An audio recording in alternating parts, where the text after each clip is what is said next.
حضرت صدیق اکبر رضی اللہ تعالیٰ عنہ کا آل رسول صلی اللہ علیہ وآلہ وسلم کے ساتھ تعلق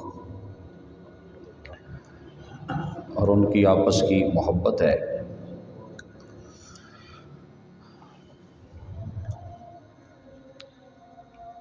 حضرت سیدنا صدیق اکبر رضی اللہ تعالیٰ عنہ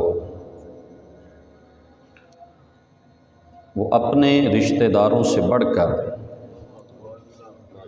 نبی پاک صلی اللہ علیہ وآلہ وسلم کی آل سے محبت کرتے تھے۔